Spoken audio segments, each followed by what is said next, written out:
Namaste, Jai Bharat. Suppose at our deathbed we are very conscious about things.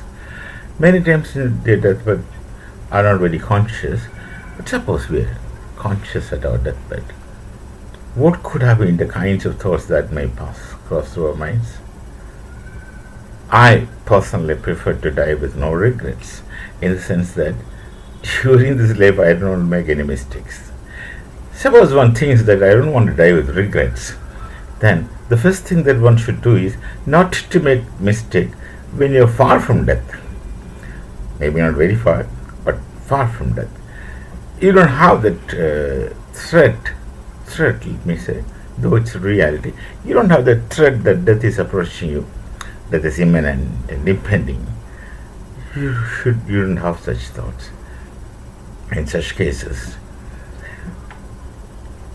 you live a normal life. And if you don't want to have regrets at your deathbed, then do not make mistakes in your life when you're healthy, normal, and very ambitious, and you seem to be thinking that you are eternal, immortal, never-ending life, all kinds of things, and your youth and your energy makes you arrogant to a great extent. At such situations, you don't do mistakes, so that if you think about the time you spend in deathbed, you're going to die, and you're not unconscious.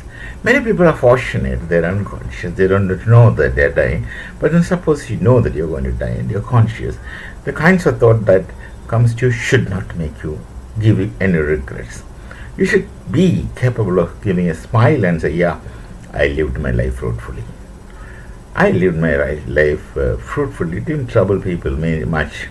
Knowingly, it didn't cause harm to anyone. You can only say that knowingly didn't bring harm to anyone. Knowingly, I didn't disturb anything and everyone. Knowingly, I didn't disturb the nature, the cosmos.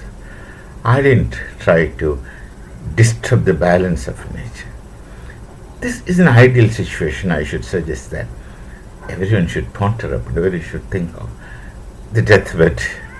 When you turn back and look at your life, how was it? How was it? You should be able to speak with satisfaction. Yeah, it was great. I did my best. And I haven't disturbed the cosmos which pre-existed me and shall continue to exist. That's the very point. That you didn't disturb the cosmos. Do nothing that shall disturb the balance of nature. Do nothing that disturbs other beings. Just forget about human beings. I want to be able to speak. I won't speak about in an anthropocentric manner, that man keeping at the center. That's not the kind of philosophy of my Sanskriti teaches.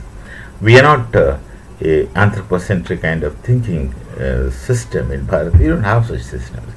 We constantly and unconsistently speak about the entire cosmos coexisting, where human is only a part. Nothing is anthropocentric, nothing is man-centered. Even the religions, it's very difficult to call Bharatiya Darshanas and Bharatiya Dharmas as religion, because the religion's frame and structure is entirely different from the kind of dharma what you practice in Bharat, be it Sanatana, Jain, Bauddha, Sikh, whatever. So these have a different structure and different logic, so to say. Different logic. So they're not comparable. They're two different kinds of things. If you compare, you will be making category mistakes and overlapping things, and one will end up in utter confusions, irredeemable kinds of confusions. So the point is death point. You are at your deathbed, and you should have no regrets. And if you should not have any regrets, make no mistakes when you're alive and kicking. That do the right things. There's a word in Bible, righteous. The word is mentioned when they talk about Joseph, calling him as a righteous man. It has meaning. So live. I'm borrowing that concept. A righteous life. We call it as dharma. Dharmic life is much more connotative and much more meaningful than the simple concept of righteousness. It's deeper. Dharma is a deeper concept, but in English there is no other equivalent. So live a dharmic life. You shall have no regrets. You will not have any regrets. And pains unnecessary at deathbed. So remember the deathbed. It will be very interesting to speculate on your deathbed. Way back when I was very young, I read something, this series of stories, collected stories, and the book is named, if I remember, Graveyard Reflections. Each different stories about pondering upon the concept of death. I don't know, I must have read this when I was in class 6, 7 or so I don't remember anything about it. But then I remember the graveyard reflections kind of concept. Yes, graveyard reflections. Of course, for the Hindus there is no graveyard. For Hindus it's only pyre. We just burn up and go to the cosmos back in a way. From cosmos goes back to cosmos. That's simple. And giving fire is the most shortcut method, and Agni, fire, is the most powerful and meaningful and strong purifying agent of anything. What more you need?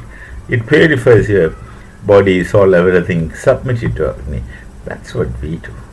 Anyway, we'll meet again with some other thought. Till then, it's Namaste, Jai Bharat, and Jai Shri Ram.